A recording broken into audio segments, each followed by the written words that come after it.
So on the first anniversary of the deadly Charlottesville protests, thousands of anti-hate protesters outnumbered white supremacists who were rallying just steps from the White House. Fewer than 20 people showed up for the second Unite the Right rally yesterday in Washington. I've seen longer lines at Whataburgers in Pensacola. It was a gathering aimed to bring together multiple white national organizations, including neo-Nazis. The group was met by thousands of chanting counter-protesters at Lafayette Square Park across from the White House. A massive police presence kept both of the groups separated. President Trump, who was criticized for saying both sides shared the blame for the violence last year, on Saturday tweeted, "The riots in Charlottesville a year ago resulted in a senseless death and division. We must come together as a nation. I condemn all types of racism and all acts of violence. Peace to all Americans." First, Eddie, we have this follow-up to Charlottesville. Obviously put a lot of people on edge for good reason. And yet 20 people showed up at this rally. What a damning reality for white supremacists who thought they were going to start something in Charlottesville that would continue through this year and beyond. Yeah, I think so. I don't want to overread it because we still have the evidence from Portland, Oregon, not too long ago, a couple of weeks ago, where white supremacists organized and marched in significant numbers there, and there were 4 people arrested in that particular incident. But yesterday, I think, revealed the impact of the counter-protest. The impact of public shaming. And you know, what I found fascinating about that Trump tweet, Joe, is that Trump is not typically one to engage in dog whistles, but that's a dog whistle. Yeah. Because he comes, he's condemning all types of racism, not just racism, all types of racism. And at that moment, he's appealing to a generalized sentiment among his base, particularly, that white Americans are subject to discrimination. Philip Bump published a piece just yesterday in the Washington Post kind of laying out the data with regards to this kind of metastasizing assumption that white people are now bearing the burden of discrimination more so than black and Hispanic people. So in that moment, what Trump is saying to his base and to his folks is that I'm not leaving you, I'm still with you here. So there's not a blanket condemnation of the white supremacists gathering, 20 of them though it may be, in front of the White House. He's still playing the race game, even in that moment there. John Meacham, do you agree with that? Yes, and I think that it is good news yesterday in terms of those numbers.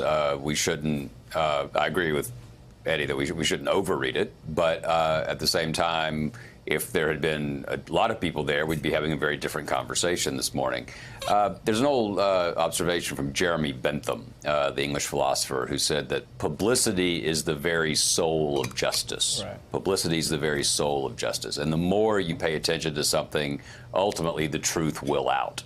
And I think a lot of us are making a big bet on the truth of that observation, not only about race, but about so much of what the president does, that we have a moral obligation to pay as much attention to these things as possible and hope that the collective common sense of the nature in the Republic will out. I believe it will.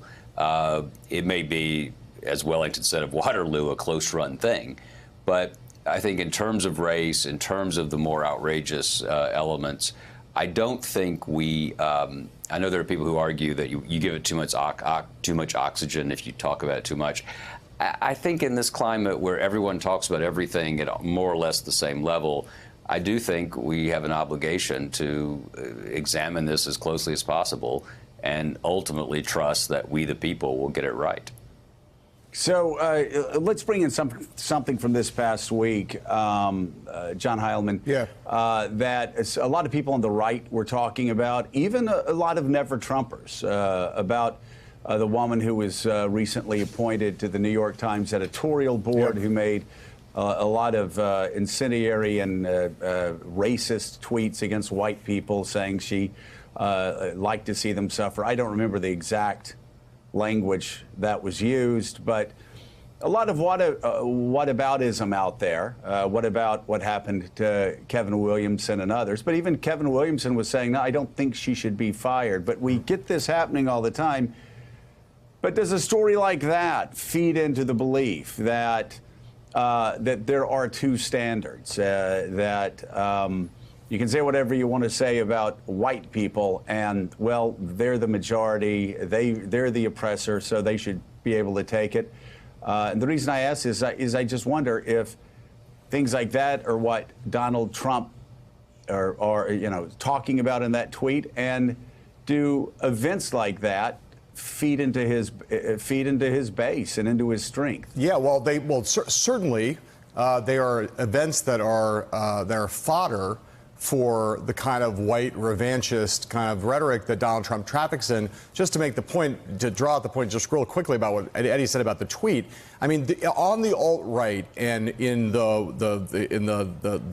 parts of the Trump base that approve of the original Charlottesville white nationalist protest, they see that tweet and they think when Donald Trump says all types of racism, they hear him talking about white genocide, about the notion that white people are being systematically slaughtered by the minority population of the United States. And they hear that as not as a dog whistle. They hear that as very clear, him saying to them, I understand your grievance against white people. I approve. I think there are some questions about the New York Times writer you're talking about and the context of those tweets. I did not delve very deeply into that. She maintained that she was it was sort of parody. She was using this language to try to make a point. I don't obviously approve of people using hateful language against any group, whether you're whatever group you're a member of. You shouldn't be using hateful language against anybody else. But I mean, the reality is that we do have a country in which there's no black supremacy in America, and there never has been. There's no Hispanic supremacy, and there never has been. It's not a country that was built on Hispanic plunder or on African American plunder of the country, and so it is contextually a different thing when speech is used by members of minority groups that are critical of whites than it is in the opposite direction. And whether people want to agree with that or not, I'm sure I will get abused for saying that. But the context is everything in the context of the American rhetorical frame. Again, doesn't necessarily excuse nasty, hateful, divisive language on the part of individual members of minority groups. But it is to say it's the equal and equivalent to the broader systemic kind of problem that we face with race in America is just ridiculous. Perhaps not, but I will say this, though, and yeah, Eddie, I'll let you jump in a second, but I will say this. I saw one Jewish journalist after another Jewish journalist absolutely savaged on Twitter throughout the campaign. Jews on the right, Jews in the center, Jews on the left, the anti-Semitism. And I'm sure, John, you saw it too. Yes. And it just absolutely heinous. The anti-Semitism was repulsive. But I suspect that a lot of those Jews who were savaged during the campaign, probably quite a few of them probably would not have received their position on the New York Times editorial board if they had responded in kind. So again, it's a tough question. It is. I am against everything somebody's written being a disqualifier, whether it's this woman or whether it's Kevin Williamson. But Eddie, again, we've got a balance here that we've got to strike, and that balance is we have to encourage people to play by the rules in a civilized society, because there are those of us who still believe, regardless of what some of Donald Trump's supporters believe, we still are a civilized society, and there still are rules. At the same time, we don't want 1, 2, 3 tweets or one podcast from 4 years ago to destroy somebody's career. Right. I want to bracket the question of the New York Times editorial, the editorial writer, for just a quick second and pan out for a minute, Joe. Sure. I grew up in Mississippi, and one of the great scandals of growing up in the South is the lie that black people love white folks. right? That there's this assumption. Wait, Eddie? Wait. Let me just say I it, grew Joe. up in Mississippi. Let me I grew say up it, in Joe. Mississippi too. But let me just make this. Black people don't. Like some of my best friends, Eddie. Oh, listen to that, my Joe. God. That's wonderful. No. But this is what I mean. Go ahead.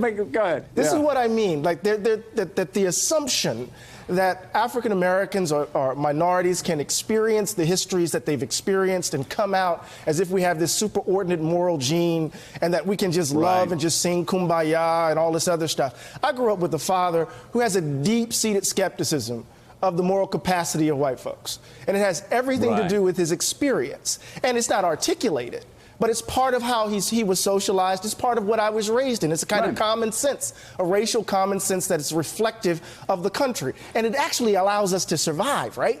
So it helps us survive in some ways. So in those moments when it bubbles up and it's revealed, it's always surprising to me that folks are shocked and then they clutch their pearls, right? And so part of the interesting thing about this moment, right, it's one of the interesting kind of possibilities of the moment, is that all of this stuff that lies beneath American conversation, all of this race stuff that hovers underneath is now bubbling up from both sides, from all sides, and we have a chance to deal with it. So I just wanted to kind of put that out there.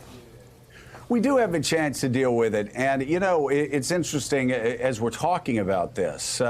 It's interesting. This past weekend, my boy and I, a 10-year-old boy and I wanted him to sit down and watch the Jackie Robinson movie, 42. And we sat down and watched it. And, of course, he loved it because he found out that the guy that was playing Jackie Robinson was also Black Panther. He goes, hey, he's Black Panther. Yeah, I'll sit and watch this with you, Dad. And so we were watching it, and there was a wonderful moment when Pee Wee Reese from Northern Kentucky came over, put his arm around Jackie to the booing fans, and basically said, hey, I'm with you. And, you know, it's a moment where you're supposed to go, okay, great. This is where, you know, people are coming together and understanding the world has changed. But you couldn't, Eddie, look at that scene and say, my God, I thought the arc of civilization was always upward.